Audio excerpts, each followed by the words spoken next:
Hi again, Bel Air Elementary School Bulldogs.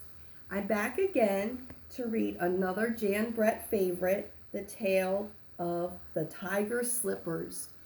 We all have a favorite pair of slippers, don't we? We're going to find out today why these slippers are so valuable. Guess there's going to be peacocks in here. Oh, there's the first peacock in here.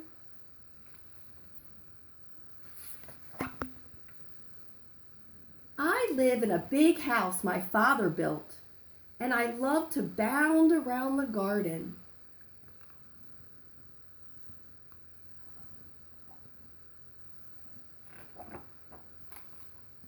My friends are always curious about one thing though.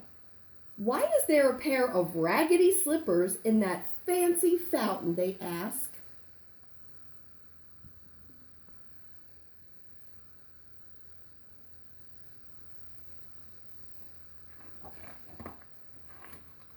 This is the story my father tells them.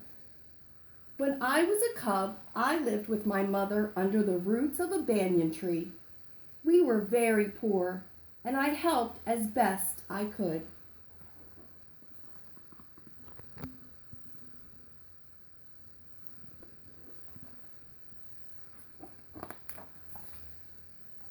Mother saw how sharp thorns and stones hurt my foot pads when I worked, and she made me thick slippers. These slippers will protect and guide you, she said, and there is room to grow. I was looking down at my new slippers when I saw a streak of white in the stream bank. It was silky clay that could be easily molded into shapes.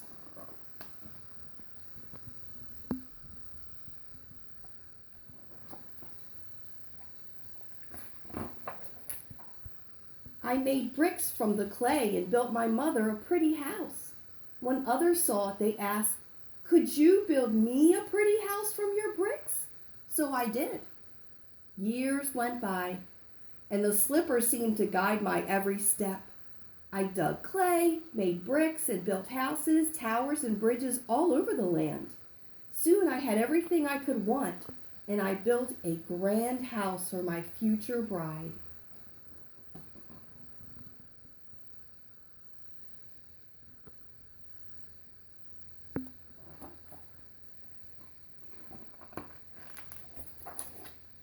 On my wedding day, a great feast was planned, but as I went to greet my tiger bride, a crocodile poked his snout out of the stream. "Look at those raggedy slippers," he scoffed. "What kind of elegant bridegroom are you with those old slips on your feet?" I looked down at my dependable slippers. They were dirty and worn from hard work, but at the croc's taunts, I slipped them off and let them float away down the stream.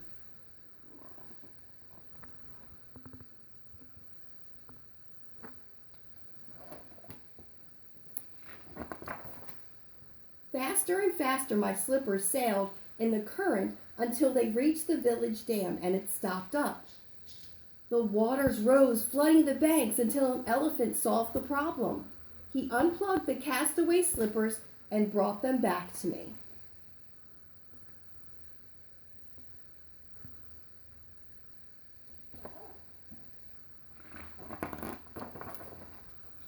A few months later, the tigress and I were settled in our home when word came that the Rhino King would pass by our village. He needed a place to stay, so we readied our finest rooms. A stork, seeing the activity, fastened his beady eyes on my slippers. "Scandal!" he croaked. "The Rhino King will be insulted by his host wearing raggedy old slippers." I wanted to put my best foot forward for such a lofty guest, and he was about to arrive. I quickly removed my old slippers and tossed them over the wall.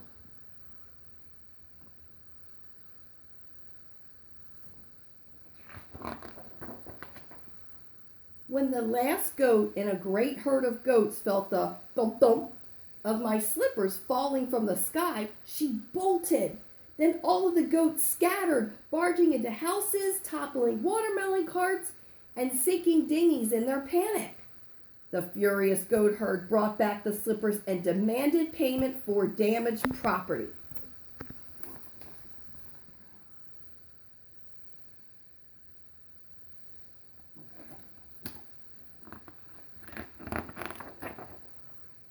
In time, we celebrated the birth of our first tiger cub. Animals came from far and wide with best wishes for our new arrival.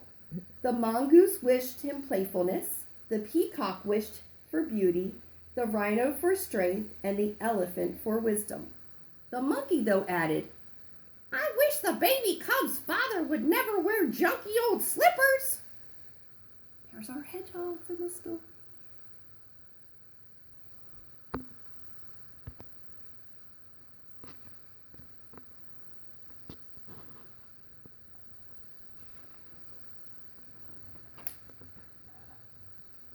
The monkey had a good point. I tried again and again to lose the old slippers, but they always came back. Finally, I sent them by air to my old uncle who lived in a distant village. When my uncle saw the frayed old slippers, worn out by hard work and sewn by his sister, he wept with pride. He packed a few things and set off to see us.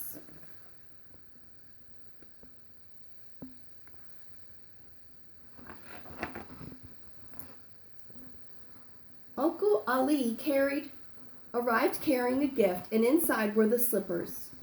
"I know you will always want to remember how far you have come and the good work you have done when you see these slippers," he said. "How they show the years," he smiled.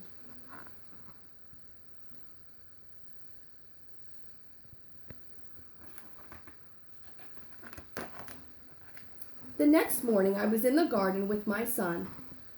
"I am going to go back where I started from," I said. "What am I going to do with these old slippers?"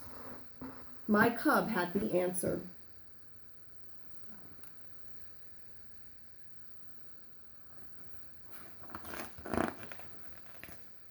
"Why not build the slippers a special house of their own? They can be seen and remembered for their place in your life, and you can wear magnificent new ones."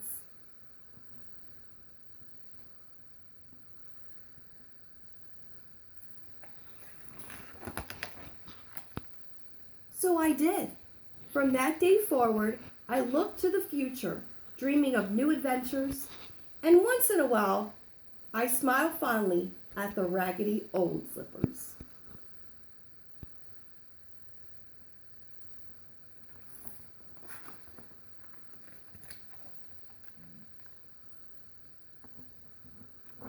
So those slippers helped him to build a really great future for himself and his family. So sometimes it's kind of hard to get rid of old things, especially if they're that special for us. You guys are very special to me, and I miss you a whole bunch. And I hope to see everyone soon. Bye, Bulldogs.